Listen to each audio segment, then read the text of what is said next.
Yep.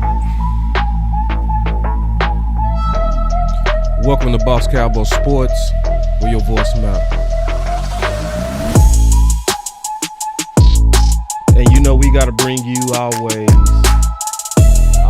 another one. Another one. This gonna be one of them ones, I promise you. So, Osa Contract Paused. Micah Parsons contract next. 877 pay Micah now. Come on, clap it up for yourself. Clap it up for you. Because everybody that been on these campaigns been winning. Man.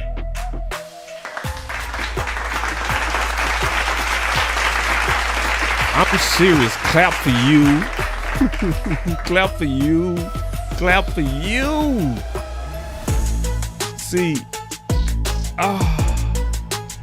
See, when I say the people that been on these campaigns, we have been winning. Clap it up for yourself. I'm serious. Give yourself a hand.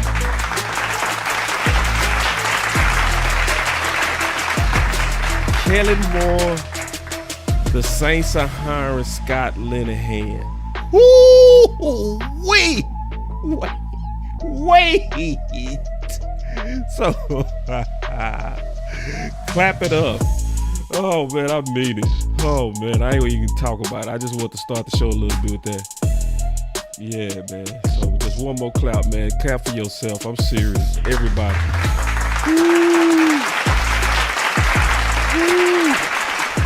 So, we going to talk about some stuff today, man. We got to talk about this stuff, man. It's interesting. This is one of those shows. You want answers? You go get it. You go get it. You can't handle the truth. But I know y'all can. We dealing with executives.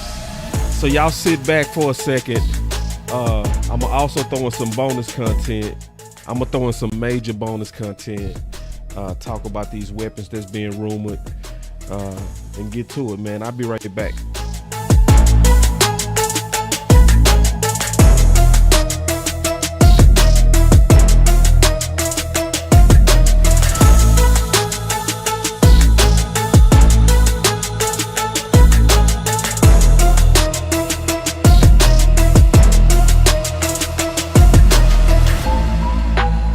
Do you want answers? You want answers? Woo. Man, you better sit back. Get ready.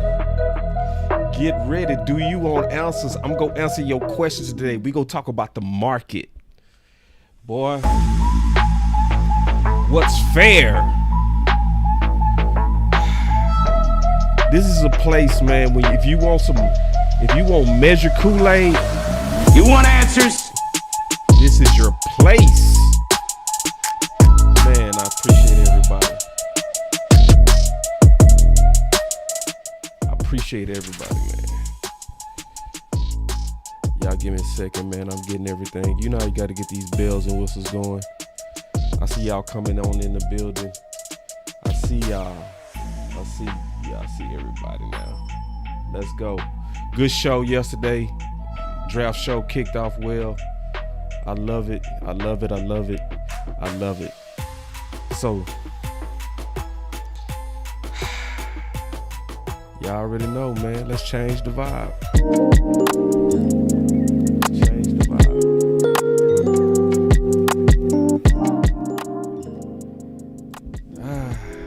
Man. The next show, I'm going to start off with Sport and Rich. I still got that intro. I just been liking and doing like this. Getting right to the point. I know y'all like that too. Y'all so impatient. I am too. So we go answer some questions today. Like I promised, and I don't forget promises. This show is actually inspired by one of the executives, Angie. You know, Angie is a real good executive. I can name so many, but she came back later and was like, "Boss, I was keeping up with that cap, and I want you to go back to it." And I'm like, "Yeah, I'm gonna go back to it." And I was waiting on the announcement of the official cap because the first thing they talked about was a range. And so, you know, with a range, it was gonna be an estimate. Now we can kind of get down to the nitty gritty of what's fair, what's really fair. Because it's a lot of, speculation. I'm going to be honest, it's a lot of speculation, obviously over Micah Parsons and Osa, but it's only really truly one truth, right? And the good thing is if you keep up with this show, you go get some answers today. Like, you go really get some answers. I'm going to really show a lot of people how to calculate market value. It's gonna be a little bit of a math show, but if it's one of those shows that if you really want answers, it's gonna really help you talk in the right tone when you're talking about these players as they are trying to potentially get their bag. Another thing and another reason why this show is important, to be honest, is because the market is changing a lot, and we want to know when we got a good deal or not. You definitely want to know when you got a good deal. So now that I know the numbers, and I'm gonna show y'all the numbers today, I'm gonna tell y'all that a lot of us been getting the Osa projection wrong in terms of saying we've been saying that he not worth 21 million, and actually when I did the market numbers, 21 million would be an absolute steal for Osa and what's fair for Osa. So I'm gonna show y'all the numbers on that. It also likely mean that Fish was telling the truth, but I think what happened with that, and y'all hear me out. What happened with that is likely Jerry and Steven was likely trying to put pressure on Osa to try to come in at that 21 million. Because I'm gonna show y'all today that 21 million is not the proper market value for Osa. It's about $4 million off. Okay. I'm gonna also show y'all that why to not just blindly trust Sport Track, because it's a proper way to really determine market value. And when I've been looking at the average estimates on some of these sites, it's not done right, because what they're doing is they're doing it by average a lot of times, and that's really not how to do it. You gotta, and I'm gonna show you how to do it. But this show is about kind of answering the question on the market value. So I'm gonna get right to it. All right, I'm gonna get right into it, and hopefully this helps everybody fully understand what's fair for Osa as well as Micah. So I'm gonna go all the way through it. So y'all give me 1 second. So this is gonna be very interactive as well. So I'm gonna be playing with a lot of bells and whistles on this particular show, but I'm gonna explain it, okay? And then I'm gonna do the math. But I'm gonna go through the history and everything. So y'all just stay with me on this one, all right? Really, I'm gonna change the vibe a little bit. It's gonna get like school, so we're gonna change the vibe just a little bit. Here we go. All right, so here we go. All right, so the first place that you gotta look is history, okay? So history that was happening with the NBA, okay? Because see, and this is very important what I'm getting ready to explain. The CBA for basketball is always before the CBA in football. So a lot of the trends you can start seeing how it's gonna play out by first looking at how the new CBA agreement played out with basketball. So this is an old graphic that was showing where the market was exploding for basketball, right?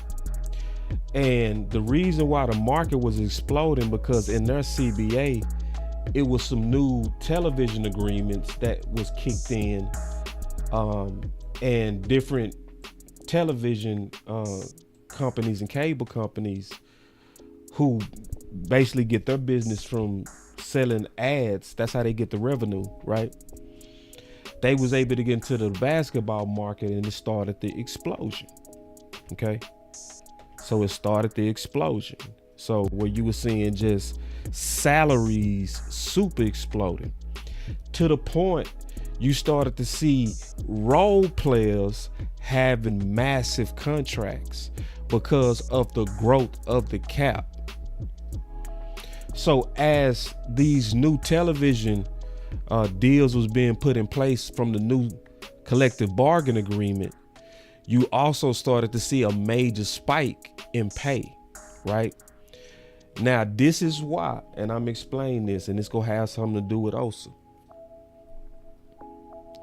It's because players are really compensated based on percentage of the cap. That's how you know what's actually fair or not. It's the percentage of the cap that lets you know what's fair. So let me give you a perfect example. So there are certain players that only come around in a certain span of time, right? So like, for instance, the closest thing to Jordan was probably Kobe, and the closest thing to either one of them is probably LeBron. But there's a gap, there's a space in time based on what the revenues were in that league year. So if you have, let's say, and I'm just throwing this out for example, getting y'all ready for the Osa conversation. If you have a Kobe that comes 9 years later after Jordan, when that happens, you got to be able to say, okay, there's growth now that's bigger than it was with Jordan. So how do we determine the fair amount of value to Kobe? So the only way you can do that is say, what percentage of the cap was Jordan getting in that era? And if Jordan, let's say, was getting 20%, then that's what you'll say. Well, let's do that for Kobe in this new cap. But then if it's a bigger number to people that's looking at Kobe, they go say, Kobe not $100 million better than Jordan? Because, you know, the percentage of the cap, let's say that 20% was by a much bigger number, which made, even though they're the closest to each other, one of them, because of the growth of the NBA, seemed like they got a much higher salary, even though their skill set was right around the same. Okay? So there has to be a way to determine, even generationally, what's fair, especially if you have in these collective bargaining agreements 10-year windows. And that's what you have with these collective bargaining agreements. The NBA contract is 10 years and the NFL contract is 10 years. Okay. So I want to first start it with that before we start getting down to the nitty gritty. So now that I explained that, I'm going to read this. This should make a little bit of sense. Okay. And then we gonna go right into football with Osa. So remember, I started off explaining that what happened in basketball is a clue to what's getting ready to happen in football. Okay. And we're in that window now. So the salary, this was what happened in basketball. So I'm going to read this and then I'm going to explain that's how it relates to football. The salary cap has been rising for decades. And we've gradually become accustomed to what a player is and isn't worth in the NBA. So I'm going to stop right there and explain something. That's also what's going on with Osa. We've got accustomed to certain numbers of what DTs look like. But most of us, I promise you, are not accounting properly for the growth in the NFL. Just like this article explaining happened to the NBA. So we've got accustomed to what DTs were like. So when we looking at these new numbers from the growth of the NFL salary cap, we getting sticker shocked, and we talking down on certain players. That's actually a deal if they come in at the numbers that was advertised. So then the B part, really pay attention to this part. He said, but the $24 million increase is so sharp that the numbers normally associated with certain types of players can go out the window. So let me pause and ask. So remember I said you can look at basketball and what happened previously to say what's happening now in football. So they said the $25 million cap was so sharp. What does that remind you of?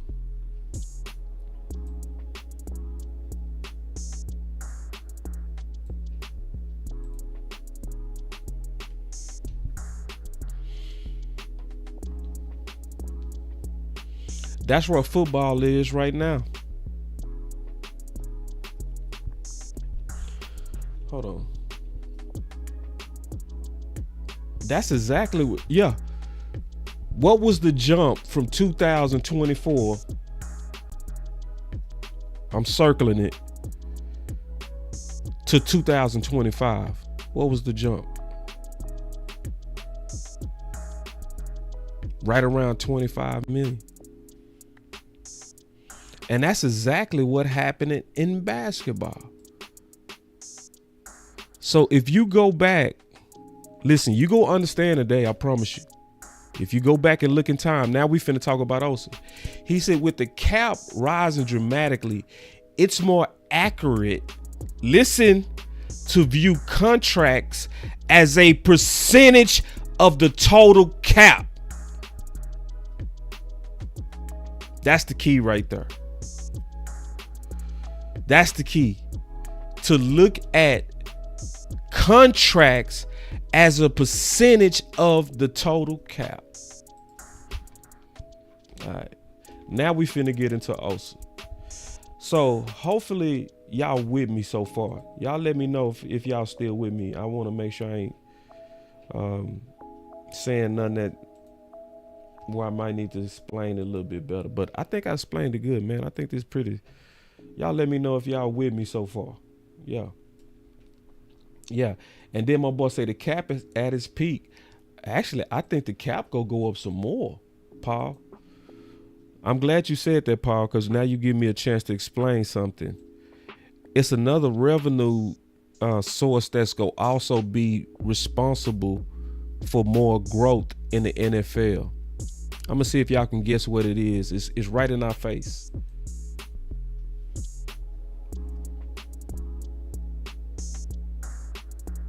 It's right in our face. Gambling. Right in our face. Yuck. That gambling.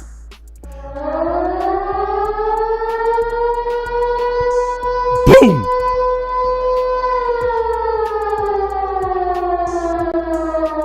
The market is not even done shooting up, y'all. We got some more revenue sources that's gonna kick in. I'm gonna tell you what else gonna kick in the future. 18 games.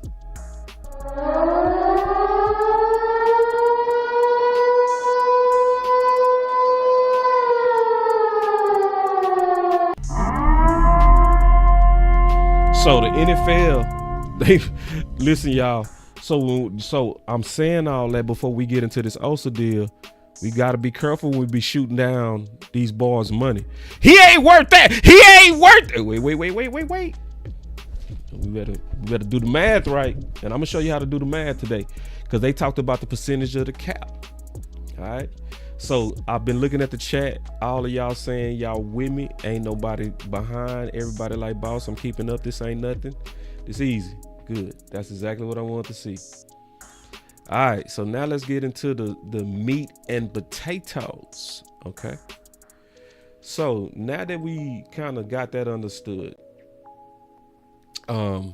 just to talk about the football portion of this. So this is very good news that things are going better right now than expected. So they came out on February 23rd.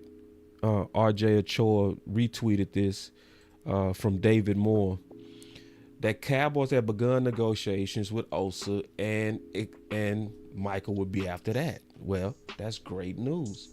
The best news of all is this is earlier than the Cowboys have almost ever started their negotiations. This is letting you know, I'm gonna be honest with y'all, man. See, y'all gotta be ready, because I'm gonna talk real to you. Don't take your voice for granted. Let me turn this up.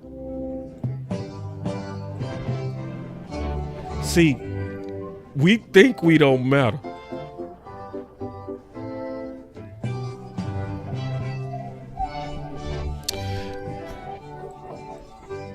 Ooh.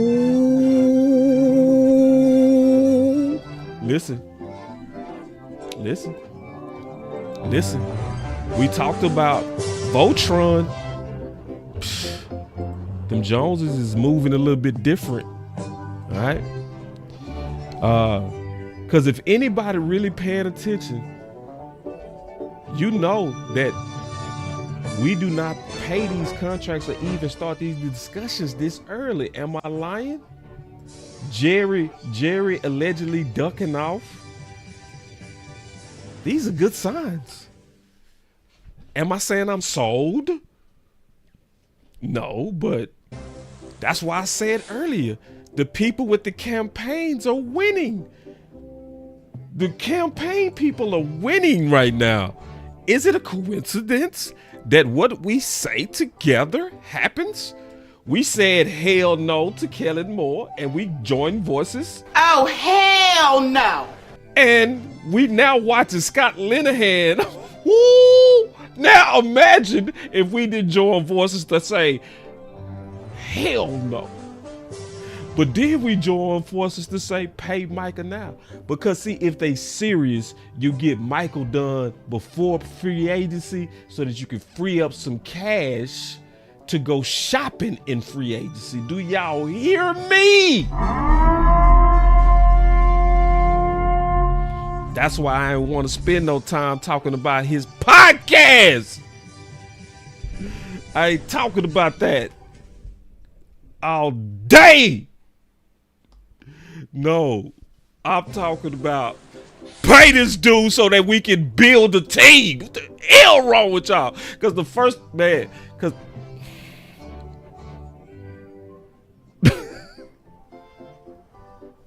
man, focus, man. It's all good though. So now let's get into this. Now I know I kind of took a detour, so let me get back. So that was good news though. That's good news though. All right, so now we're on the update. So let's look at the update. So this came out from Nick Harris. All right. So the reason why I said it's paused is because the context of what's coming out is saying that Osa paused. Okay. And it makes sense to pause. Now, understand this, y'all. If Jerry and Steven would have closed Osa for $21 million, they would have been robbing him blind. It would have been an armed robbery.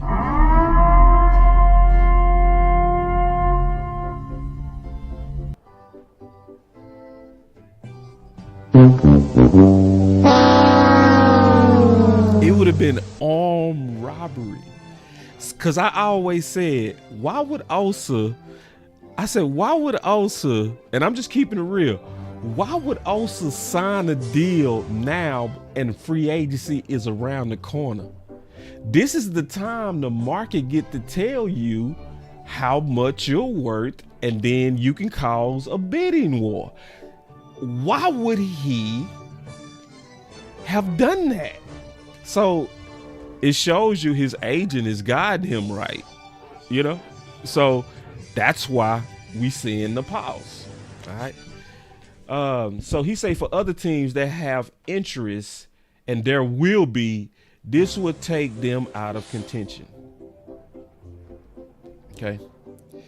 It would give Dallas more time, and he talking about the tag, without the threat of having to compete.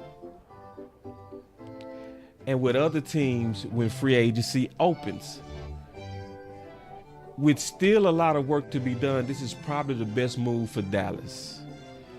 So the problem is this,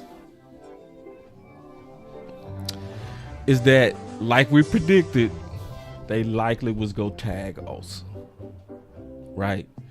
And then Nick gave you all the points of why it could make sense. It kind of holds him in place. Other teams can't deal with him.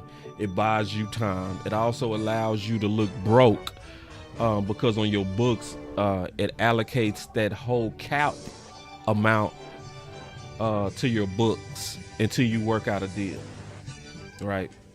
In case they don't, that's even worse. But that's what we're looking at right now. That's why the thumbnail clearly says Osa contract paused. He paused it, and he should, right? You got to go out to the market, or you got to force them to really come on with it.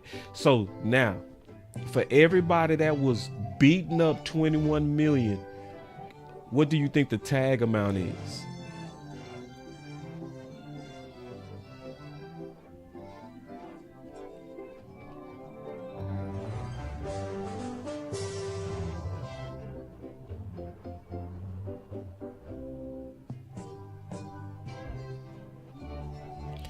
$25 million.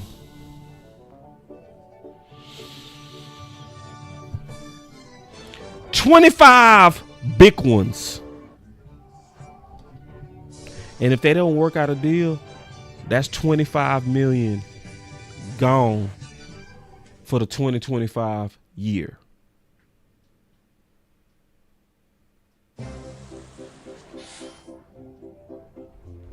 Am I hearing OC?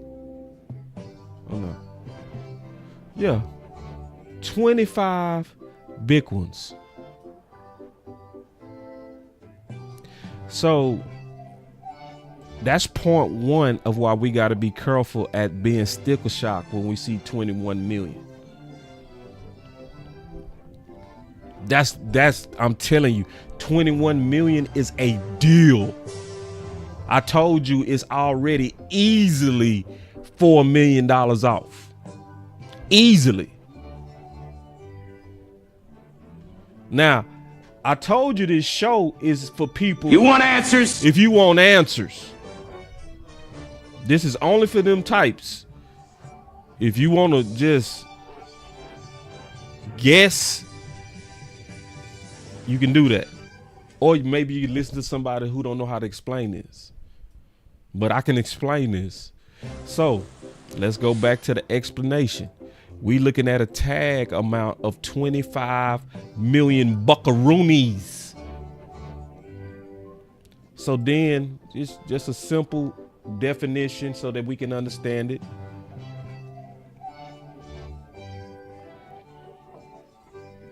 Of basically how it works, right? So in the NFL, an exclusive tag is a one-year contract that prevents a player from negotiating with other teams. It's more expensive than the non-exclusive tag. That's because what they do is they average the top 5 DTs together. That's how it works. How does it work? The players offered a contract worth the average of the top 5 salaries at their position, and it's the actual salaries, or 120% of their previous salary, whichever is higher.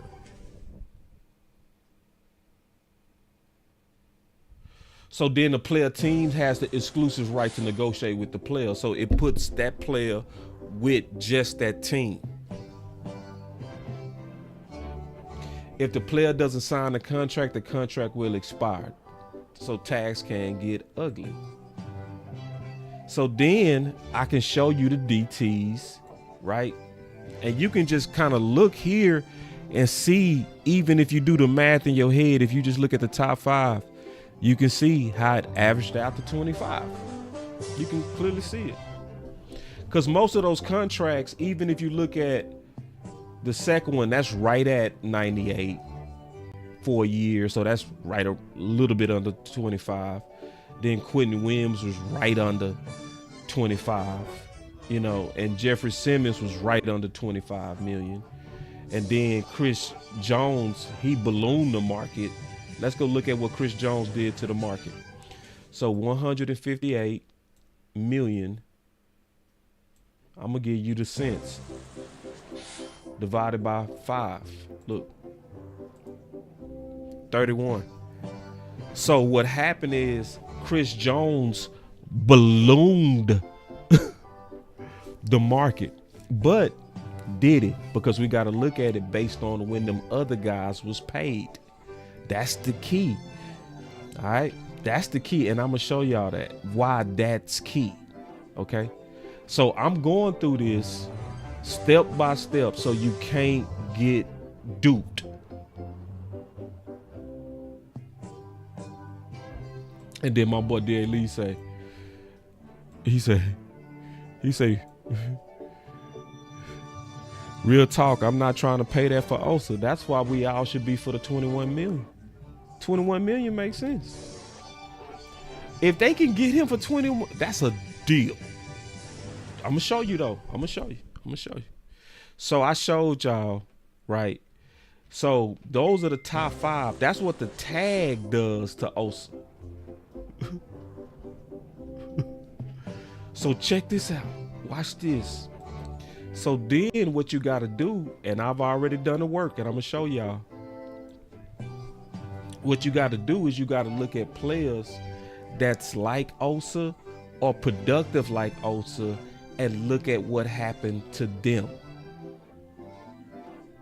And Boss has done that. I've done that for y'all. I've done the work. I've done all the work for everybody. All you got to do is just keep up with your boy Boss. So we got 2 other players that also got contracts that you can compare Osa's production against. So remember we was talking about the Jordan example. We talked about the Jordan example. So in the Michael Jordan example, Kobe came years down the line, but then there's a value that you have to associate to a talent and a league grower like a Kobe, like a LeBron. So what you have to do is you got to say, what percentage was Jordan getting when he was the young Kobe? So, he was getting 9% of the NBA's revenues. Okay, let's assign that to Kobe because that talent level is right there the same. That production is right around the same. That's how this works. It's not about being exact either. It's about being, this is a person that I would say is on the market level of the person that we thinking about playing. Let me change this vibe because this vibe's starting to get on my nerves now. Let me go back to my other vibe. So, and then my boy, we will say it's a running league now. DT price is getting ready to go up. And I agree with that. I definitely agree with that. Yeah. Anything that's associated with stopping the run game right now, the price is getting ready to go up. I agree with that. That too. That's another reason. But I already did the work. So if you go look at production players, that's right around the same level as Osa. And if you add Precious, Osa actually has more production than these same guys who's gotten paid, right? So, and in the same amount of games, you also see more production than what most people say is the most important. So if you saying sacks is the most important, Osa in the same amount of game as Derrick Brown and Aleem McNeil got more sacks. He got less solo tackles, so Derrick Brown is actually doing more enforcement by the data. We can just say by the data, right? But then he's definitely way more production than Aleem, right? So now we have a market person to judge Osa by. That's how it works. So now I'm gonna look at Osa and I'm gonna compare Osa on the contracts and a percentage of the cap. So Derrick Brown signed April 5th, 2024. That date is important because remember, it's about the percentage of the cap. So if you look at 2024, the cap amount was $255 million. So what you got to do is you got to say, okay, Derrick, what was you getting on your average per year? So if I go look at Derrick and I look at his average per year, 24 million. So now y'all can double check my work and now we can do the math together. So if you take the average per year, the APY, you divide that by the cap amount for that year, which was 255 million, that gives you 9.4% of the cap. So, and that's Derrick Brown's number. So the next question would be, if Derrick Brown was being signed this year, where the cap grew 25 million, what would be his price or average per year? So let's do the math.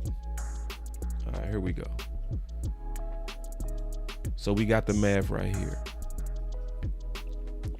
So the total cap amount this year is 279. Okay. You multiply that by 0.9. I did it wrong. Hold on. Go back. Yeah, no, hold on.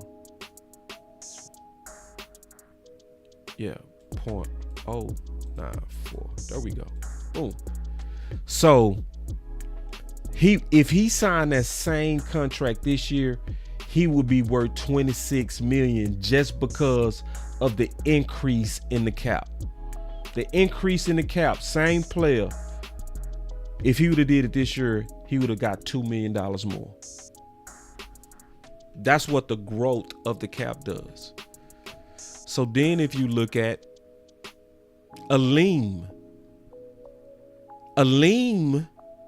ended up being 9.5% of the cap. So if I go look at Aleem, right, and I'm showing y'all so you can double check my work. His average per year was 24.2. He also signed that contract in 2024. So the cap was 255 million. 2024, 255 million. He was 9.5% of the cap. So if he was 9.5% of the cap, the question is then, based on Brown and Neal's contract, what is Osa's market? What is his market? So it's the same question I asked like with Jordan, right? I pulled up a same type of player, similar production, right? I looked at what they received, right? And based on what they received, this is what I should be around. So what should Osa get? I'm asking y'all a question. What should Osa get? If Derrick Brown got 9.4 and Aleem McNeil got 9.5% of the cap in the same year, what should Osa get?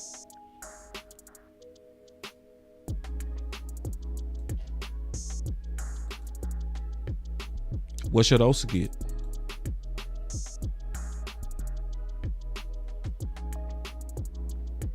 Shouldn't he get around 9%?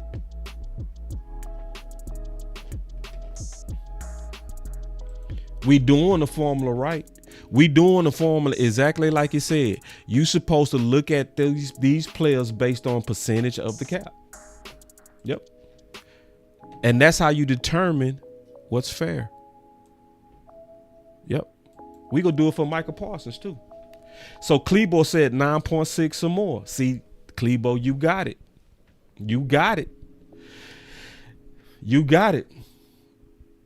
And then he said, if the Jones paid Osa early, how much would that be? Ooh, see, that's another question right there. See, ooh, I'm gonna tell you where that question really hurt. That question right there hurt bad when you look at Dak. All right, so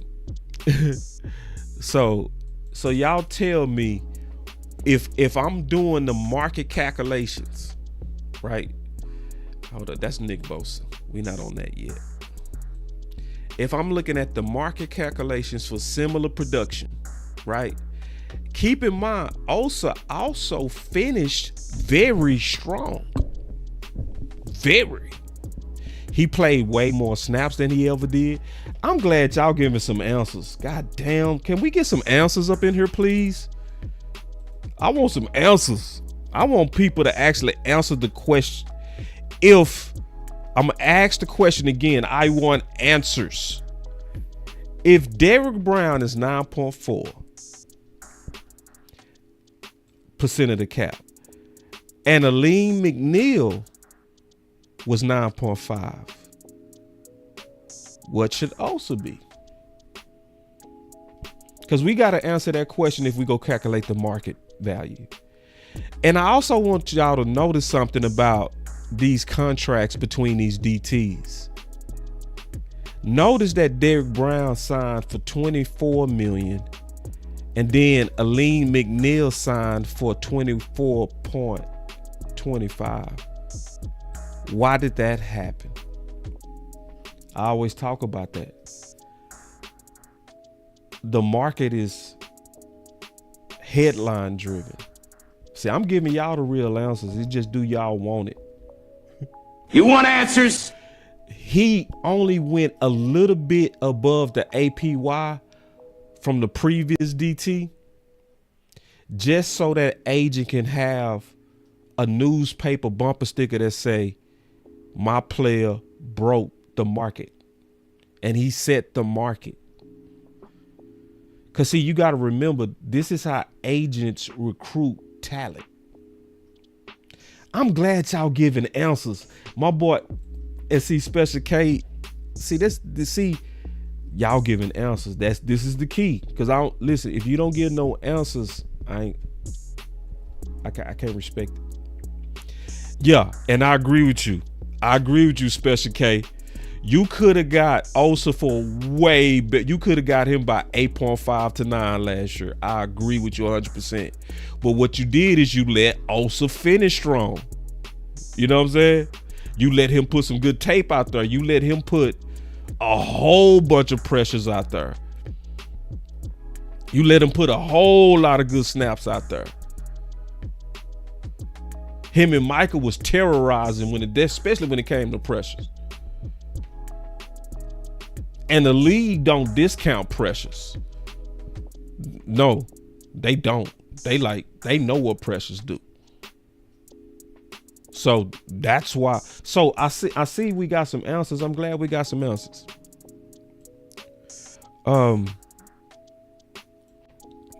This is why I'm showing y'all. We was barking at 21 million and 21 million. If he ended up doing 21 million, he gave Dallas a very team-friendly deal. People better understand that. Because the market says he's supposed to get more than that. So since y'all answered, and I'm glad y'all answered, y'all didn't dodge the question. I appreciate that. So let's calculate it. So if he got let's say if he matched McNeil, right? So if he matched McNeil Let me go back and show y'all what would happen. So if he matched me nil, 9.5. If you said he is let's look at this again. Production wise, he's way over Aleem. Okay. Career production wise. And what we got to look at, career definitely for sure. So if he got exactly, so what you have to do is we got to pull out the calculator again. Okay. All right, so let's pull out this calculator. Listen, y'all, man, I'm giving y'all that real juice, man. See, I'm giving y'all that real juice. Here's the juice. Let's pull out the calculator. So the cap is 279. And we said that amount was 0.095. So here we go. Damn. Times 0.095. Boom. That mean y'all saying, if you said, because most of y'all said 9.7, 9.6, if you just said 9.5, which is what Aleem got in terms of the percentage of the cap,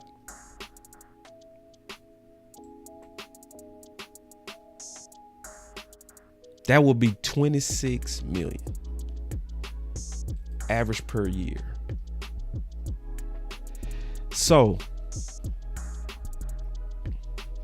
that's why I'm saying 1,000,000%. If Osa did take 21 million,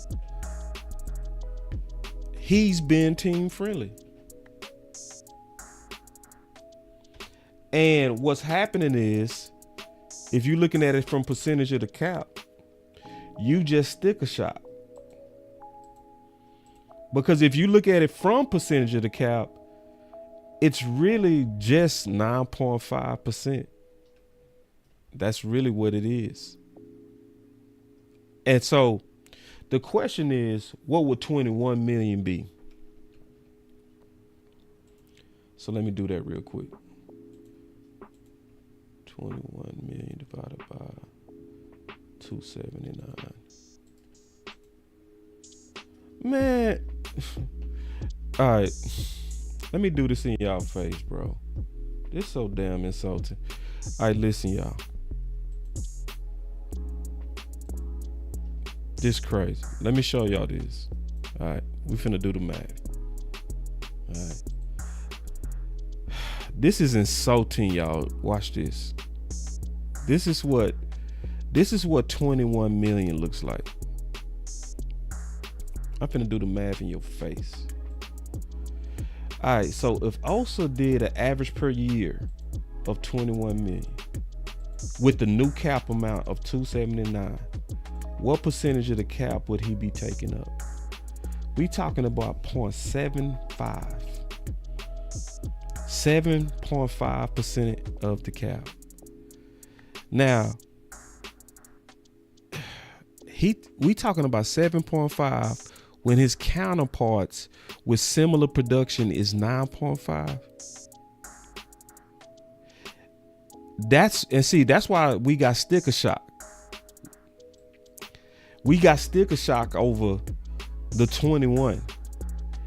And you got to understand that if he go for 21, I want y'all to understand that he's being extremely team friendly to the Dallas Cowboys.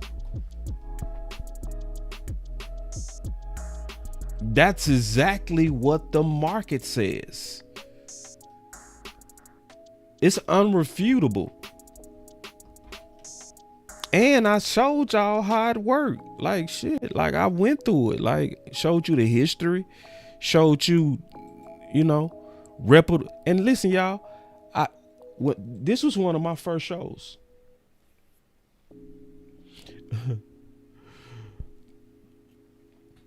This not gonna be true anymore, D.A. Lee.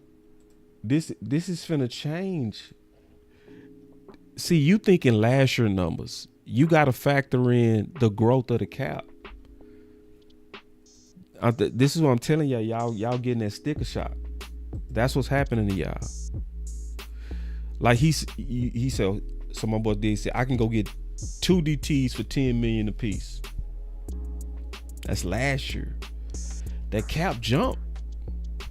It jumped. So let me put it in perspective, the jump that the cap is doing in 2 years. I want y'all to really understand this. Okay. Because these are big jumps. These are not small jumps. These are ginormous jumps. Like, I want y'all to really feel me on this. So look at the market. We go look at the market real quick. Let me get my head out the way. So what's in blue, right, all the way to the red was the first CBA. So that was a 10-year agreement that started in 2011. Okay. Notice that every year it was, especially after 2013, it was only $10 million growths on per year. So 133 to 143, 10 million, 143 to 150, 12. Then it was another 12. Then it was 10. Then it was 11. Right. Then it was just another 11. So it was small jumps. Then obviously you had COVID. That's why it dropped in 2021. The new CBA kicked in. And then when the new CBA kicked in, between 23 and 25, we talking about what took 5 years under the previous agreement. They did it in 2 years. That's a big jump. So when you look at that type of jump, that's why you go start seeing role players having massive contracts, or it's going to seem like massive contracts, but people not factoring in the growth. That's why I explained this is what happened in basketball. So this article explained it, why NBA teams are signing so-so players to massive contracts. All that's happening is history is repeating itself. And smart agents is not going to go in there and say, and look at it in whole numbers. They not going to talk whole numbers. They going to talk percentages of the cap. That's what they going to say. If you a smart agent, that's what you go in there with. I'm not going in there saying, I'm going in there saying, nah, man, my player is this. Yeah. Production clearly says that he's this. Yeah. So that's just the market value for Osa. That's all it is. So then I said I was going to explain to y'all the market value for Micah. Man, I'm telling you, I'm giving y'all top-notch content, man. This is top-notch. I'm talking about, like, at least if you want to understand it, like, you might not agree with paying them that, but if you want to understand, yeah.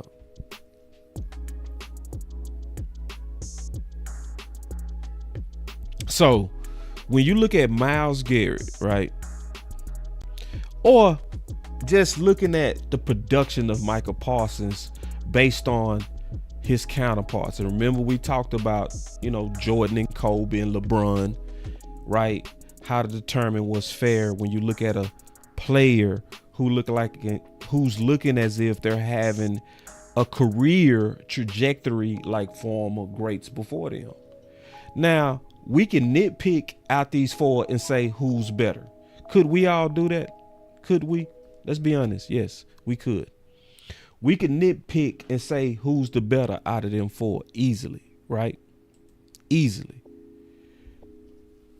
But is it a fight to say on the surface their production is very similar on a macro level?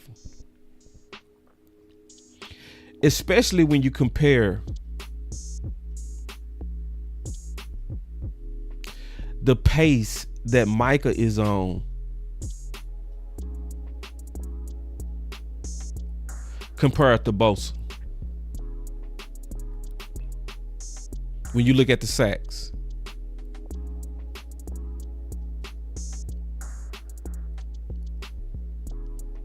And even when you look at the awards, when you look at the career trajectory that all these guys are on, the Pro Bowls, the All Pros, the Defensive Players of the Year, like, it's close enough to then say, okay, this is a market value for Micah. So let's talk about how to calculate it for him. So if we look at Myles Garrett, who signed July 14, 2020, his average per year was $25 million. Okay. So if I double check that, and see this, listen, y'all, I'm showing y'all the respect of double checking it in your face. Like, I'm not just giving you the numbers, I'm showing you. So if I go to contract details, his average per year, double checked it right in y'all face, 25 million, just like I said. Okay. So the salary cap in 2020 was 198. That's the key. So if you look at the salary cap, which was 198. So in 2020, the cap was 198 right here. I'm circling it. You see it? So now what you got to do is take the percentage of the cap. I mean, you got to take the average per year divided by the percentage of the cap, and that'll let you know how to properly value a talent like Myles Garrett. A talent like Myles Garrett is going to take up around 12% of the total cap. And this is Myles Garrett in his prime, at his best. So then you got to do the same thing with TJ Watt. So you go to TJ Watt, and his average per year was 28 million. But remember, he did it under a bigger cap. Because remember, Myles Garrett was 2020, TJ Watt was in 2022. So guess what? He had a $20 million jump than what Myles Garrett did. So when Myles Garrett signed, he signed it when it was 198 million. TJ signed it when it was 208 million. So it was a $20 million jump between 2020 and 2022. So what did that do to TJ? So TJ average per year went up, but he was 13.4% of the cap. 13.4. So that was the percentage of the cap that he took up if we're looking at average per year. So then you take a look at Bosa, who signed for 34 million. He took up 15% of the cap in a bigger cap number, because he signed his in 2023. A much bigger total cap amount than when Myles Garrett. Remember, Myles Garrett, when he signed his contract, he did it when the total cap was 198. You looking at Nick Bosa, his contract and percentage of the cap was under a much bigger cap. Hence why he got 34 million, and you saw that massive jump. So if you look back, you say, hold on, and let's just ask yourself this question: is Nick Bosa $9 million better than TJ Watt? And is Nick Bosa $9 million better than Myles Garrett? Everybody at the same time would say, Oh, hell no. But why it's such a big difference is because the growth of the league when Nick Bosa signed caused him to have a much bigger average than the other guys. Even though you look at them on paper, what does it say on paper? It say, if I'm looking at them from a helicopter, they right around the same. But we got $9 million differences. So then it goes to the question, because I'm giving y'all the real numbers now. These are the real numbers. Based on Garrett, Watt, and Bosa, what is Parsons' market value? What percentage of the cap should Parsons take up? I'm going to stop, ask y'all that question. We back in school. I want to get some answers. All right. So we go ask the questions again. We back in school. If we trying to judge these players by the percentage of the cap, right? So let's start again. Myles Garrett, he took up 12% of the total cap, his contract. TJ took up 13%. Nick Bosa took up 15%. On the talent level, what would you put Micah out of them three? And then we go do the math. And I need to know by percentage. I'm going to do it again so we can calculate this. So Myles Garrett, again, he was 12.6.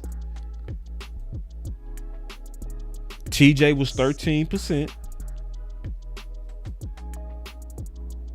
Nick Bosa was 15%. Boy, I'm seeing some big numbers. I'm seeing 20, 17, 16. Ooh, y'all would pay the hell out of Micah. Ooh, y'all try to give Micah that bag. God. Huh.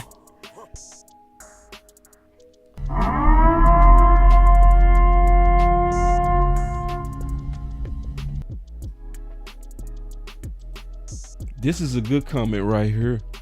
This comment is fire. He said, haven't seen Bosa since he signed that deal. Ooh. Huh. I'm glad y'all answering.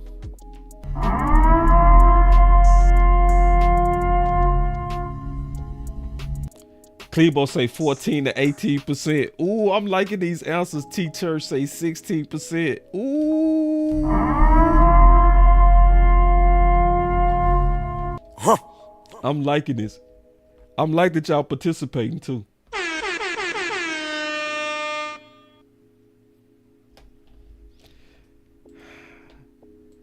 Damn. My boy say 15%. I'm loving this, man. I'm getting, see, this is interactive. Huh. I'm liking this. But I need everybody to answer though, man. No, don't dodge it. Cause see, we go with y'all answers and we go calculate it together.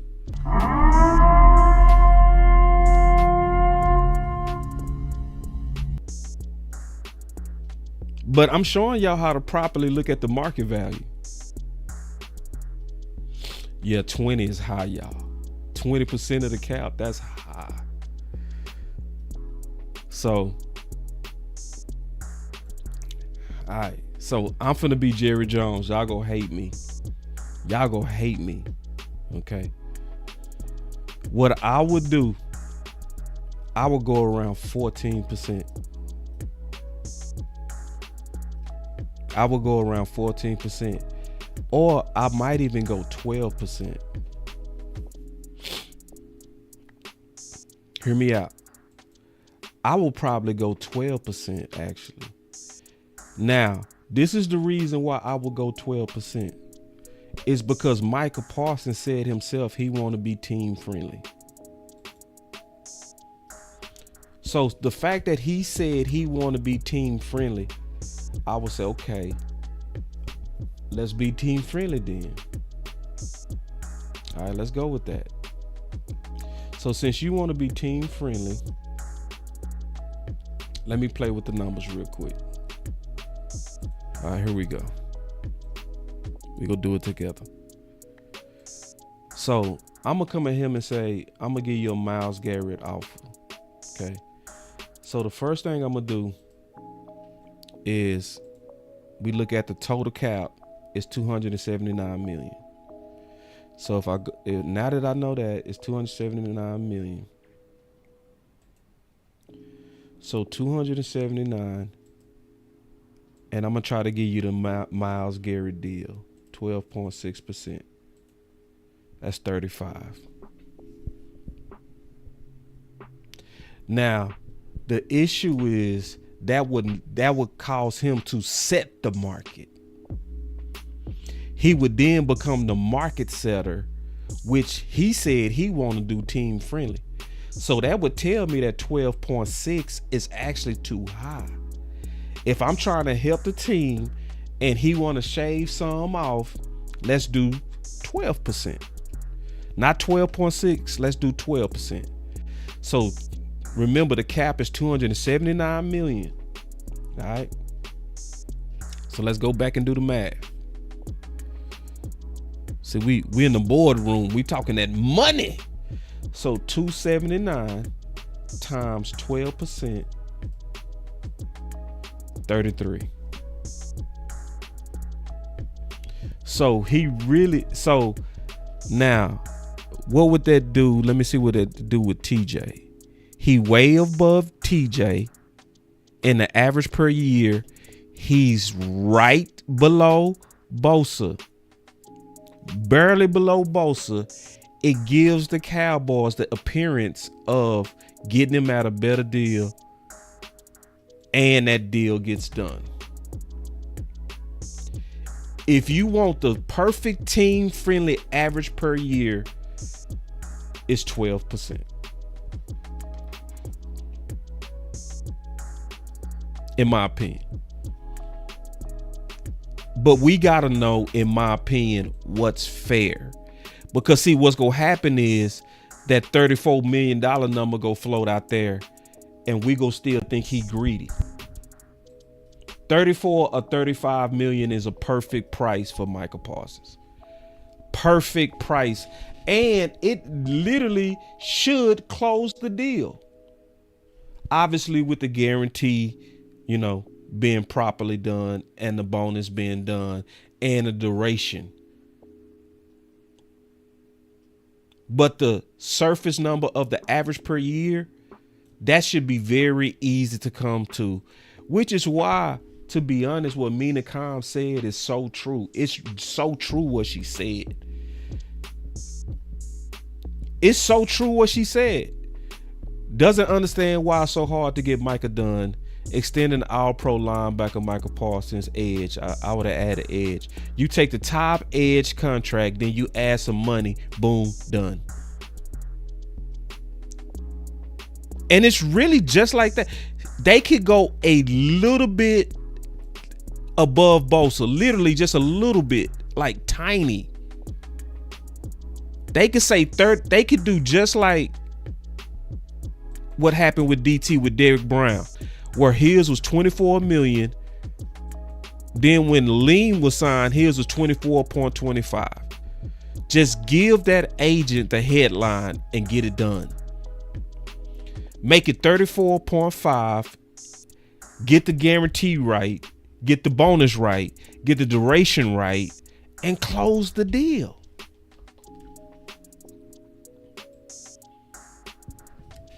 Yeah, that's how I see it. So now I can't see y'all chat. Let me go back. I'm going back to look at y'all chat.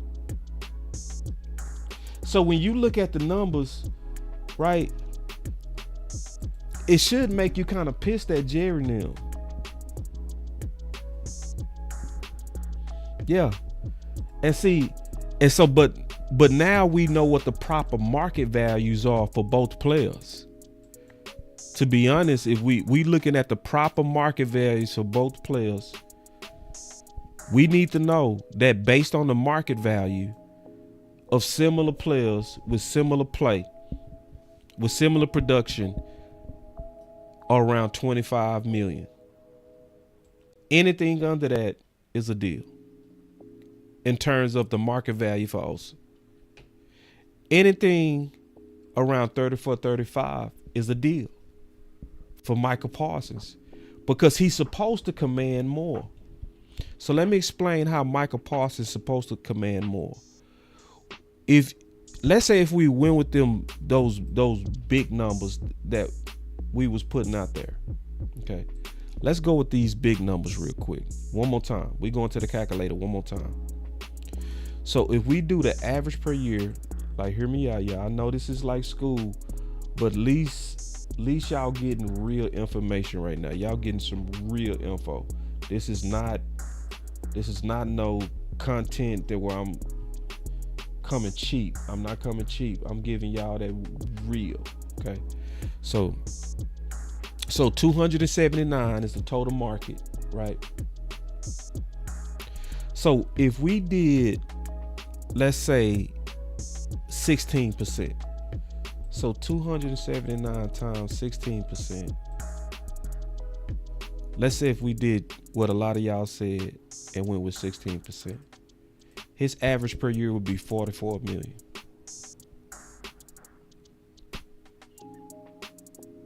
But based on a percentage of cap of what Bosa got, I ain't even playing when I say that he could slap the Cowboys upside their head and say, give me that. He really could. He could sit back flat-footed based on a percentage of the cap that Bosa got and could say, that's what you, if Michael really wanted to be a hard ass, I want y'all to know what Michael leaving on the table when he being team friendly. Micah is leaving on the table about 10 million per year when he say he want to be team friendly. I want y'all to really understand that. So let's say if he even did Garrett's number, right? So if he did Garrett's number, so let's say if he went with Garrett, so Myles Garrett was 12.6, all right? So we go to Garrett, we do 279 million times 12.6. That's 35 million on the dot. He would set the market and be slightly above Bosa if they just matched Myles Garrett, which had the lowest percentage of the cap. So that tells you Micah Parsons should be, if we being fair, 35 million and up. I want people to really understand the market value according to the new cap. According to the new cap, Micah Parsons' market value is 35 million and up. Let's be clear. So, yeah, hopefully y'all kind of got with that. I think y'all did though, man. I know I didn't make it too complicated. I showed y'all how, yeah, it's truly 35 minimum. But if he come in 34 under Bosa, I want everybody to know that he hooked us up. I want everybody to know that. Yeah. Greatly hooked us up. He could literally put his whole foot down and say, shit, you got to pay me 40.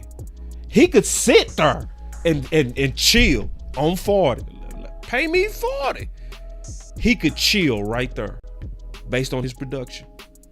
He could. I want y'all to understand that. Yeah, he could sit right there 40 and not even blink. So, all right, so I want to give y'all my last topics, man. That's very interesting to me. We've been hearing rumors. We've been hearing rumors. All right, so I'm finna give y'all this. All right, I'm glad y'all understand it, and I'm glad I did this this show, Angie. This was a good idea. I appreciate I really appreciate you like pushing me to do this and come back and really get into the cap. Because it's important that people understand the cap, because it'll help you understand your players a little bit better. It really does. And see, I could tell Angie understand because she just made a comment that makes me know that she all the way get it. Yeah, that's selfless. Yes. See, when you really understand the numbers and what they mean, like when you like, he did it for 34. I want y'all to be like, ooh, he hooked us up. Because he could have stood on us. He could have stood on us. You know what I mean? See, I want y'all to know the difference between 21 million and 25 million for Osa. Whether you agree on doing it is a different debate. But I want you to really understand his market value. His market value is also sitting right at 25. So the fact that Fisher came out and said that they're looking at doing 21, it made me say that was likely front office them trying to pressure him to take the 21 because they know the numbers. But obviously he got a good agent, and his agent know the numbers. His agent like, nah, bro, 21? Okay, listen, let's just go to the market. That's what a good agent would say. Let's go to the market. Oh. Hey, this is a real good question right here, bro. Special K. What percentage of the cap is Dak? I can do that right now, and it's gonna hurt. It's gonna hurt. It's gonna hurt. You ready? It's gonna hurt. But I'm gonna explain it though. I'm gonna give it all to you right. I ain't gonna give it to you no halfway. I'm gonna show you. You said, what's Dak's average percentage of the cap? So he signed his last year. Now this is not, keep in mind, this is not cap hits, which is what's actually coming out of the cap. We just talking about the average of his contract to keep everything simple in terms of being able to determine a valuation. So Dak was signed in 2024. Okay, that's when they did his contract. The cap amount was $255 million. So if we go do the math, this gonna hurt, boy. Y'all gonna be mad. Y'all gonna be mad. Y'all watch this. So we gonna do the math. All right, 255 million divided by the average per year of 60. Oh, hold on. No, sorry. No. It's 60 divided by 255. Here we go. 23%.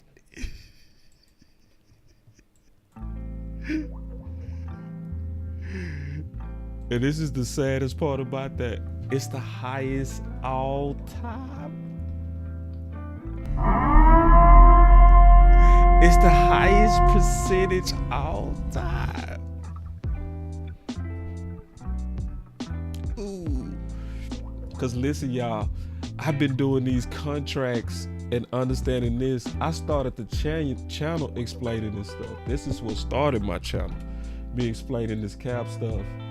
23% is what Dak percentage of the cap is. Now, I'm really finna make y'all mad when I tell y'all this. Now y'all really finna get mad when I tell y'all this. The former percentage of the cap that quarterbacks used to take up consistently was only 15. And I mean that. I'm talking about luck. I'm talking about, you know what I mean? I'm talking about a lot of quarterbacks.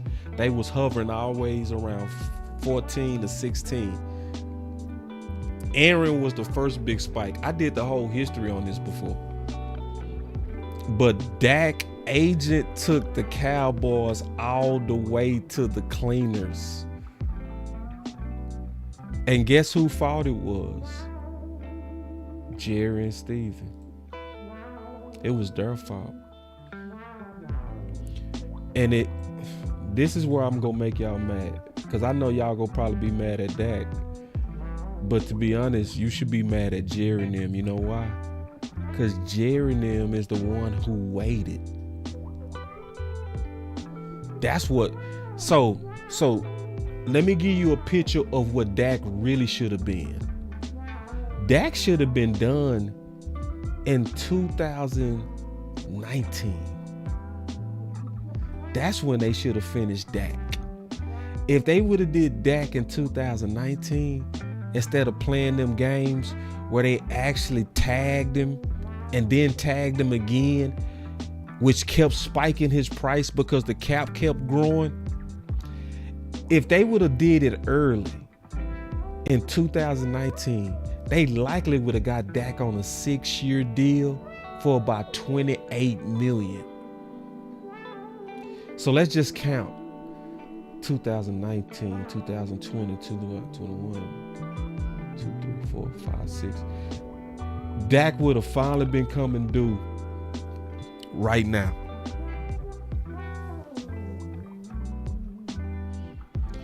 And they would have saved themselves millions. But what did Jerry say? He hold the ball. Jerry hold the ball.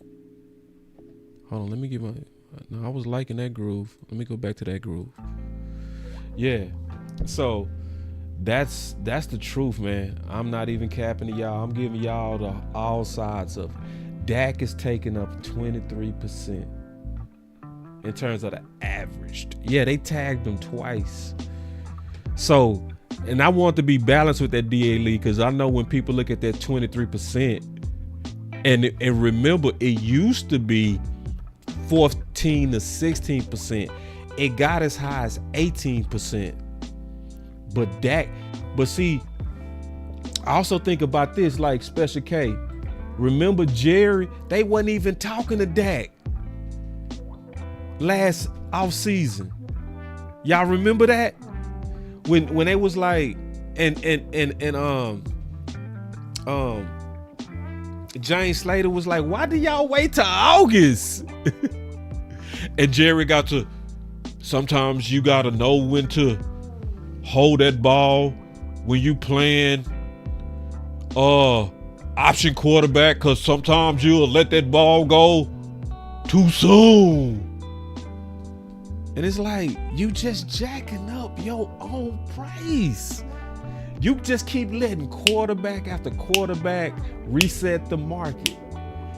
And Dak was coming off an MVP year, so it was like, he got you by the balls. Just pay Dak. And so he like, oh, so y'all gonna run it all the way up to literally the Sunday before he getting ready to play? I want the whole 60. That's what Dak's agent did.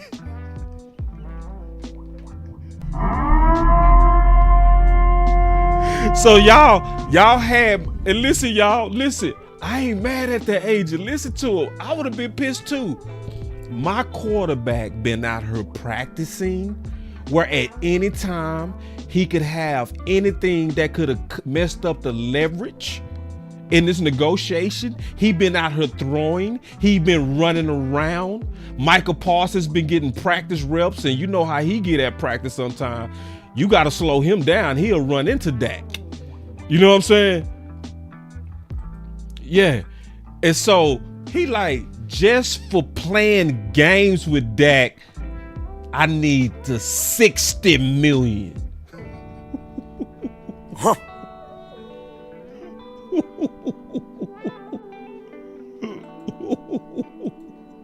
So I just want y'all to really understand, like, shit, like, and then he hung them over their head with all that guarantee, no trade clause, and all that bonus money.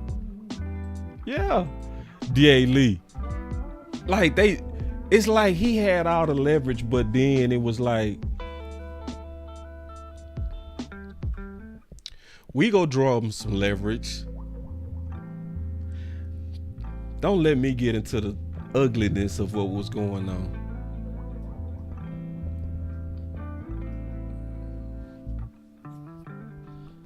the games they tried to play to get Dak under. Dirty. And I don't think a lot of people ready for that conversation, to be honest. I don't think y'all ready. So I'm gonna just pause on that. So now y'all know, and I gave y'all the full facts on the Osa Contract Paused. Listen, I gave y'all some measured Kool-Aid today. I sure did. So Micah Parsons' contract is next. So if they get this thing done, especially before free agency, I'm gonna clap it up for them Joneses. I am. I'm gonna clap it up.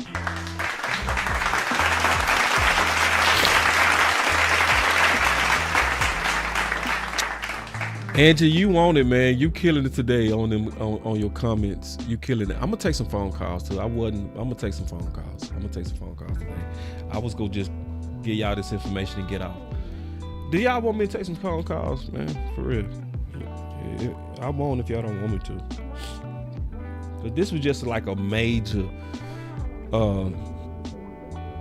information type of day, man. I ain't gonna take the phones. That's gonna mess up the stream. We'll just leave this as just an information for people who need to know the facts on how this stuff works. But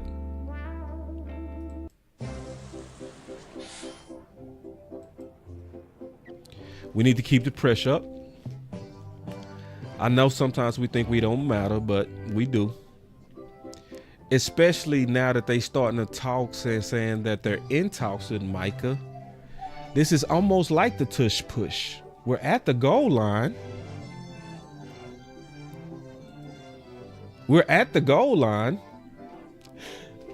And just say, boss, you know Chris want to talk to me. Yeah, I want to talk to Chris. I sure do, Chris. That's my brother. I love Chris. It's my brother. Okay, they say take some calls. I'll take some calls. Be calls, be fine. Y'all tell me, man, I got time today. I looked at my watch. I got time today. Y'all let me know if y'all want to take some calls. And D.A. Lee, you preaching, bro. D.A. Lee, you preaching, bro. Like, everything you saying. He said, blame it on the players. It makes it easy for the fan base to turn on the players. Clap it up for D.A. Lee. Clap it up, bro. And see, D.A. Lee. D.A. Lee. That's the sad part, bro. That's the saddest part, is when you know that. You know what I mean? Like, D.A. Lee, to kind of watch, it's like, this is a drastic example, but it's almost like, have you ever had somebody that was in a relationship and you just knew they was getting played, but you knew you couldn't tell them because they couldn't handle it? You ever had a friend that you knew that they girlfriend was cheating on them, but you couldn't tell them because then they'll get mad at you? That's kind of how it is with this type of information, where you looking at good old Cowboy fans getting played and you want to try to say, hey, man, no, actually Micah not being greedy, bro. Actually, no, 21 million is a good deal, bro. I know y'all saying it's not, but it is. Oh, shut up, boss! Shut up! Wait! She cheating on you, dog. The Joneses, they cheating on you. They're playing you. Ah, boss, shut your mouth. God damn. I tried to tell you she was a whore. Now you mad at me. I know you are snitching, Angie. You snitch. Boy, you a super snitch, too. She really snitched on me, man, with a $20 super chat. She did. She told landlord, man. She did. I ain't mad at you. It was funny, though. It was funny as hell. I say Angie dropped 20. Damn, boy. That's I said Angie is with it.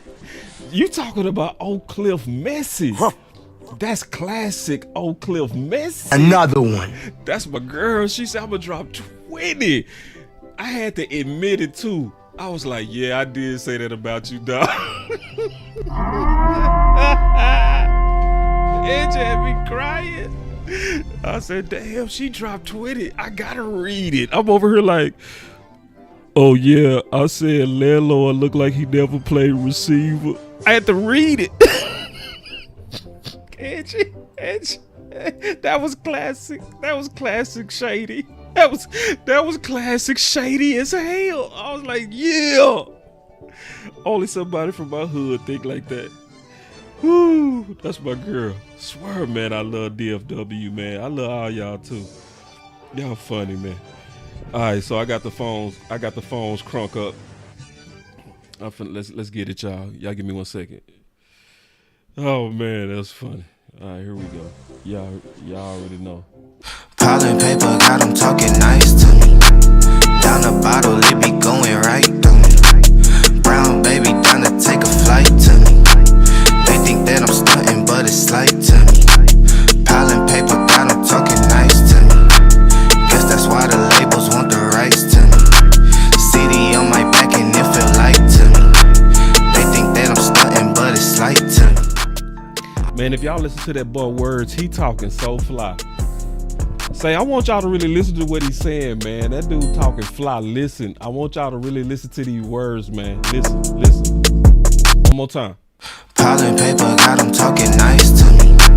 Down the bottle, it be going right through me. Brown baby, down to take a flight to me. They think that I'm stunting, but it's slight to me. What? Piling paper, got them talking nice to me. What? Guess that's why the labels want the rights to me. CD on my back and it feel light to me. They think that I'm stunting, but it's slight to me. That boy said I got the city on my back and it feel light to me. Man, say that boy came on strong on that. Chris 214. Hey, what's going on, boss? What's How up, you bro? doing, man? What's up, man? Tell me nothing stop much. being messy.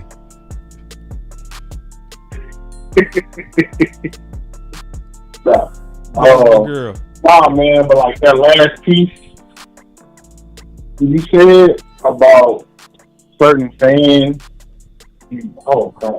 about, they don't like to listen, man. Yeah. You be wanting to help them. Yeah. And, hey, listen, I go through this every day at work. Like, it's the most casual surface fans I've ever heard in my life. I be trying to say, hey, like, y'all do know that Jerry Jones waited purposely to sign that. Oh, yeah, but, that he didn't have to take that. What you mean?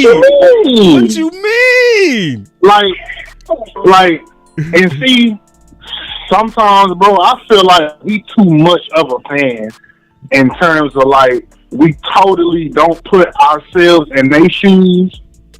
You know what I'm saying? To where it's like, you got to look at this if you were in their shoes as well. I'm like, why would I take a discount if every time it's time for me to get paid,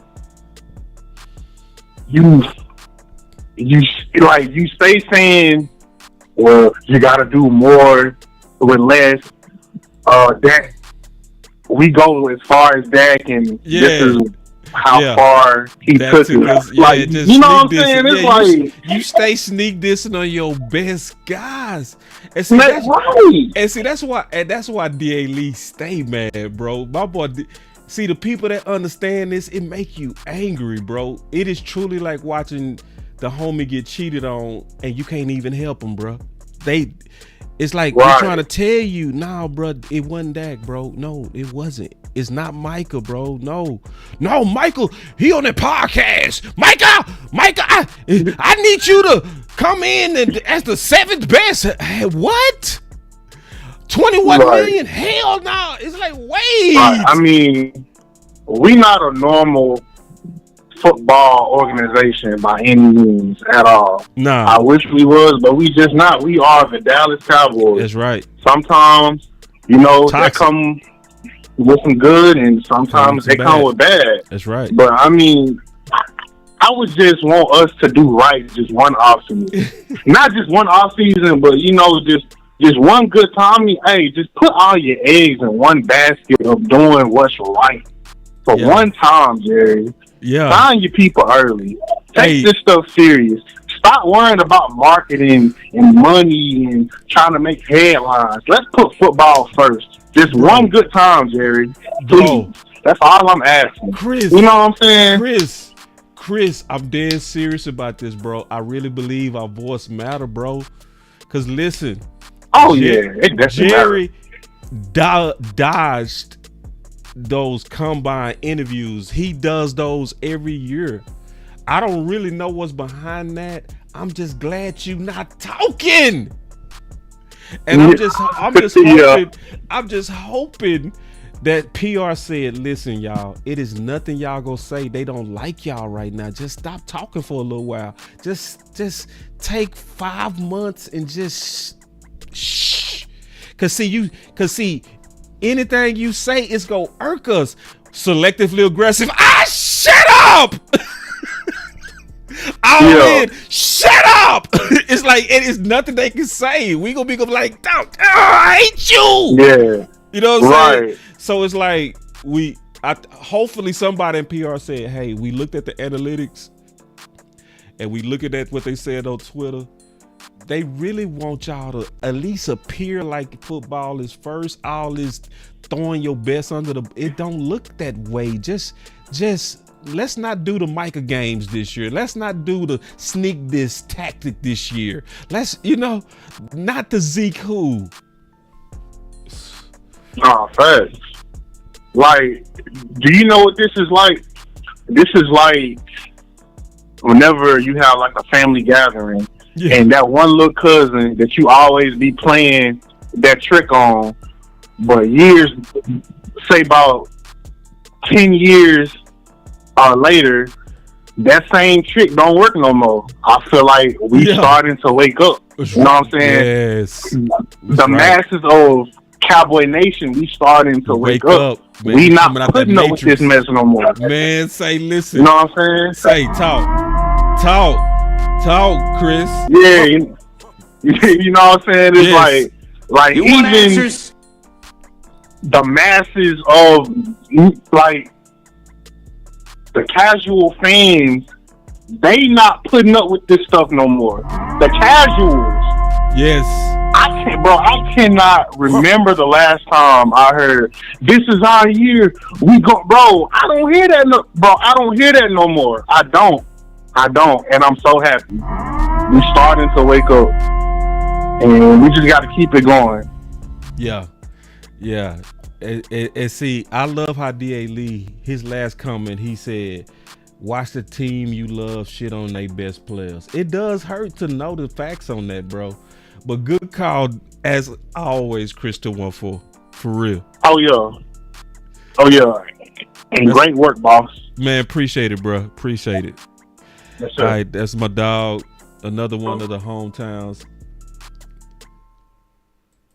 Damn, man, I appreciate this, bro. This is a big compliment, bro. I appreciate that, bro. That's a real big compliment. I take that serious, man. We got our OG Magic City. Hey, what up? How you been doing, family? Man, what's going on, fam? Long time, bro. Glad to see you and hear from you, man.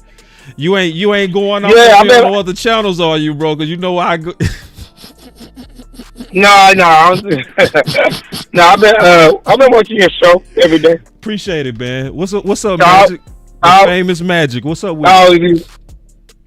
Man, I just like you said, I'm happy that they letting my man Shawty do his game. Yeah. Cause y'all see what's about to happen.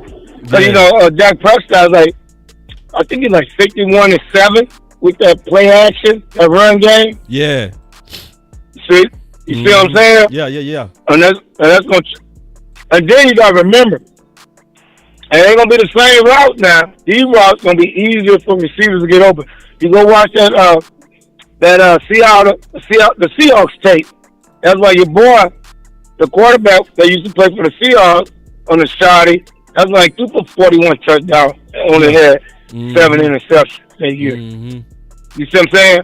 And that route tree is gonna be fast, flamingo, flowy. And I don't mind if they get a receiver or back, but check this out, bro. If I was with them, this is my deal. This is what I'm hoping. This is my hope. Check this out. I'm listening. The first pick. Everybody wants the halfback. No. So check this out. I did it on a simulator. They was coming. They kept asking for that 12th pick. I went to 15. I went back to 6. I got me that extra 4th pick.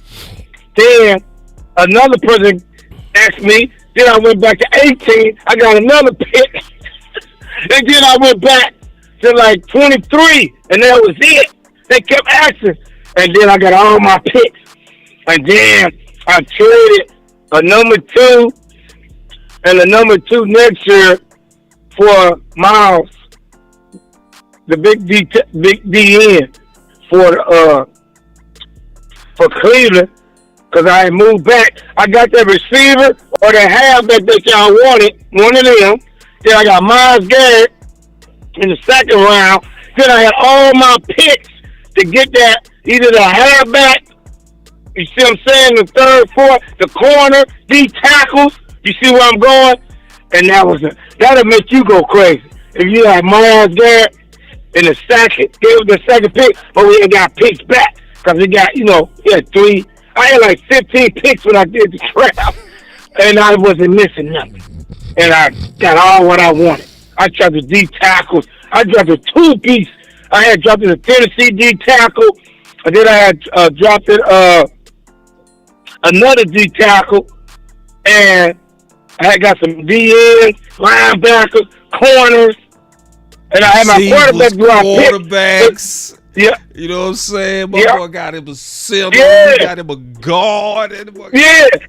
Yes. I got everything I needed. And then got some quarterback I chose. The quarterback. The Louisville quarterback. 6'5". Got an arm. Got him. Ty Slow. Got him. So you moved down. Yeah. Marv, you moved down 4 times in the first? 3 times. I think 4. And I get you right, 4 times. And everybody was crying, but at the end of the draft, they went crazy. I said, man, they'll love this. I said, boss gonna love this draft. I got everybody. I got some D-Dog, D tackles y'all wanted. I got a person that got, now you got Myles Garrett and your boy. Wait. My boy got Myles Garrett at 15 picks. Yeah, I gave him Cleveland, and then I gave him another 2 next year. Because you got to remember, I'm going to have Myles for 4 years. So I didn't care about the next year number 2.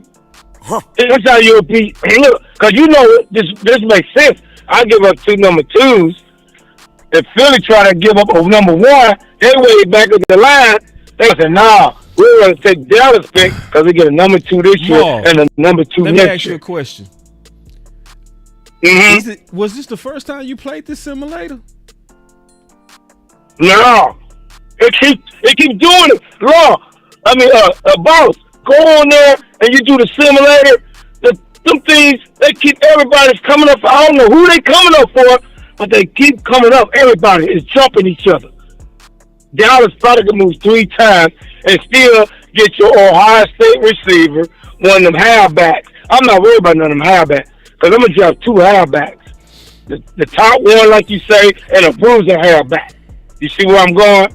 Yeah. But I'm going to get that receiver or the halfback. I will say this. I'm leaning more and more on move down. I would stay put for 2 players right now. 2 players right now. Booker, the guard out of Alabama, and those are the 2 players right now that I would sit put for. So that's what I was gonna go back for though. You gonna crack up. The guy showed out. Who? 6'6", 336 pounds. The Minnesota left tackle. I'm moving him to guard. That's your new guard. There you go. I can get him in the second or third round. yeah, man. But I appreciate the call, man. Good call, Magic. All right. Thank you, man. Good show. And salute to them Cowboys. And you do make sense. Gary, go on set all the players so they can stop playing. Get it over Come with, on, Magic. stop bullshitting, bro. Good Yeah, call, man. Magic. Hey. Appreciate it. That boy Magic. Thank you, bro. Magic, man. OG. This the thing I know about Magic. See, Magic is gonna definitely he gonna go up and down. You know what I'm saying? He go when we lose, Magic ain't gonna let up. He go light into them. But when we start, he ain't gonna lose hope though. That's one thing I know about Magic. Magic's go find a way to believe again. You know what I'm saying? And I like that. I like that when it all come down to it, you know, he hated when we lose. He gonna go off on everybody when we lose. He gonna want to fire everybody. But when we start winning, my boy Magic be like, he start finding the good in what's going on with the Cowboys. I love that about Magic. 937, you are new and you are live.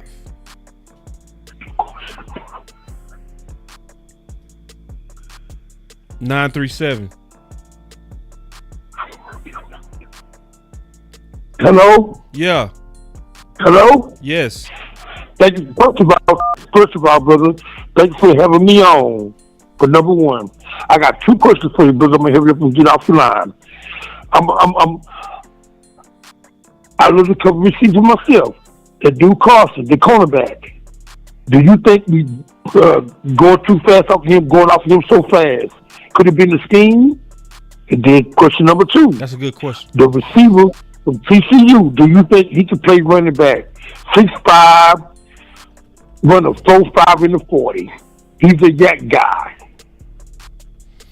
Okay. I got you, man. Let me answer them questions, bro. I got you. What's your name? Oh, yes, sir. Yes, sir. What's your name? Chauncey, let me lock you in, Chauncey. So the next time you call, I'm gonna call you by your name. All right, good question. So your first question was, that's fine. Hold on, Chauncey. Your first question you asked about was, I know you asked about the cornerback. Okay, yeah, the cornerback. The one we got last year, Carson. I don't want to write him out so fast. Okay, I'm ready. Okay, I'm ready now. I got you. Sit back and listen to the show. I got you. I'm gonna answer your question. That's a good question too. Both of them. So the two players that he talking about, Chauncey. So he talking about Seatbelt. We know who Seatbelt is. There's a chance that we could be jumping off the Seatbelt bandwagon too fast. He could be right about that. That does happen on occasion where players that we give up on them too fast. That could happen.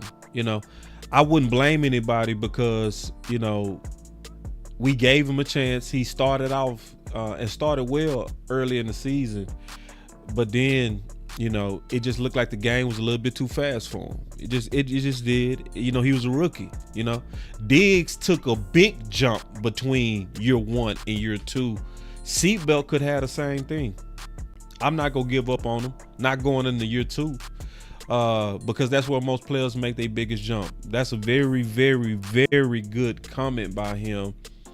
But if you doubt Seatbelt based on what you saw, he also gave you reasons to, right? If we being fair, he was injured and then he played tough and tackled tough in certain games, but he wasn't coming back from them injuries. You know, he gave you a lot of reasons to kind of doubt your original optimism. So he's a player that you had a long leash, but it's getting short and short and short. And now the coaching regime is gone that you was, you know, drafted under. So, you know, Brian Broaddus always talk about sponsors. Is his sponsor gone? Who was the person that beat the table for him in the previous coaching regime? So he got to make his own name now, and it's going to be up to him if he can do it. But I'm going to stand with you and say I ain't going to give up on him until he give me reason to. So if he come into camp this time, get eaten alive, and then if he playing preseason, he getting eaten alive, then it's going to be like, all right, I didn't see the jump that I needed to see to have confidence in him. But it also say this, I would assume that I wouldn't trust him right now. I liked what I saw better, honestly, in Troy Pride at the end of the season. I like what I saw in Troy Pride. I think Troy Pride was quietly decent, you know. And Troy Pride was somebody that I was high on in previous drafts. He made the Boss Cowboy guide. So when you in my book, I look at you as somebody that's a fit for the Dallas Cowboys. And Troy Pride is still on this team, cornerback out of Notre Dame. A lot of people have forgotten about him, but he was getting a lot of reps towards the end of the season and playing pretty good. It's almost like sometimes cornerback can be like offensive lineman. The less you hear about them, the better. Right? The less you hear about offensive linemen, generally, the better. The less you hear a corner name, that's usually good. Because if they not throwing at you, you probably in good position. You know, so Josh Butler, he coming off that ACL, so I don't feel as good about Butler as I do about Troy Pride, Lunny. Especially because Josh Butler's ACL, it happened towards the middle of the season. And I don't like how players come back when their injuries are late in the season. It's almost like it's not enough time. Because if I look at the people that was injured early, all of them came back and all of them looked good. Diggs was injured early. He was back in camp. Then we had Overshawn. He had the ACL early as a rookie, and he was back in camp. And then we also had John Stevens, and he was back in camp. So Josh Butler was a late ACL. So I loved his film. I just don't know if he gonna be ready. So I will put Troy Pride above him. That answer about the TCU receiver, he said, can he play the running back? Well, they did that at TCU. They put him in the backfield a lot. They used him as a gadget player a lot. So he's somebody that I'm very high on. I'm very high on Savion. I just my eyes tell me he'll be good here. The numbers is not as good. The production is not as good. And then I need to go check on his drops. I've been watching his film and his hands look a little shaky to me at sometimes. I need to go look at his drop rate. I might be too high on him, but no, in terms of a gadget player, yes. And I want Dak to have a weapon that's a red zone weapon. I do. I've been wanting that for Dak for some time. And I'm glad we're talking about receiver because, it'd been some rumors going around. I want to give y'all my opinion. First of all, my opinion on Cooper Kupp. I'm going to be honest with everybody. I'm not going to play no games. Oh, hell no. No, I'm out. I saw the film. I'm not impressed. He already was a slow receiver coming out. And eventually, obviously, with a lot of work, he became extremely fast in terms of his game speed, especially when he was up for that MVP. He was looking like a dog. I ain't gonna never forget how he ran away from Diggs. But Father Time, in my opinion, has caught him. I double checked this film. I'm not impressed. I'm impressed with his hands, but the explosion is all the way gone. So my answer to Cooper Kupp is, oh, hell no. You want answers? yeah, I'm out. So DK Metcalf, I am all the way in. Yes. And see, I like these type of players because see, I like them players to where sometimes it's friction or there appears to be friction with the previous team sometimes, because sometimes the teams will just unload you, like just get out my hair. It's almost like what happened with Luka, right? When them teams frustrated with you, it's almost like what happened with Brandon Cooks. They was having a little beef with the Texans. He wasn't feeling the vibe with the Texans. And I think I know what was going on with that. That's another story, right? But he wasn't feeling them Texans. So they worked with the Cowboys to get them off their books, you know what I'm saying? And they made a cheap trade for Cooks. The thing that I like about receiver lately, receiver trades have been low. You know what I mean? You've been seeing like Devontae Adams going for a fifth and stuff like that. So while the receiver market seems to be at a low, I would be more interested in trying to go after somebody like a DK. I'll be very interested in that. And I'm going to say it like this. I would take DK over pretty much anybody in this draft class without even blinking. You know, I would, and then it would be a reuniting with Shoddy. It would be a reuniting with Shoddy. I'm also interested in Tyler Lockett. There's been some rumors about Tyler Lockett as well. So I need to go double check his film. But the last time I saw Tyler Lockett still looked like he had some juice to him.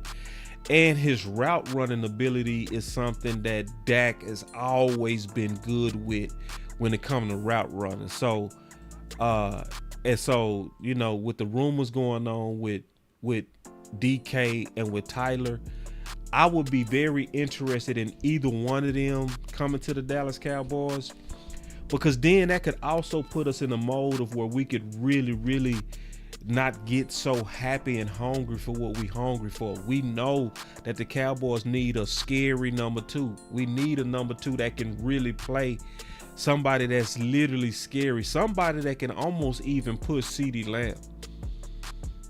That type of number two with Dak would be absolutely scary. And in terms of blocking, I would take DK Metcalf and his mentality in a heartbeat. In a heartbeat. So, you know, I want to give y'all that bonus at the end because there's been a lot of rumors flying around with these receivers, and it's kind of easy to me. I appreciate y'all, man, for just kind of obviously rocking with your boy Boss. I appreciate these streams a lot. And now y'all know the market value. Don't let nobody try to talk y'all into no goofiness. Don't try to let people, like D.A. Lee said, one of the worst things you see is when people start looking at the numbers and they start looking at how these contracts are just going up and up and up because of the growth of the cap. I'm going to be honest, I think it causes a degree of envy because now you're starting to see DTs get quarterback money.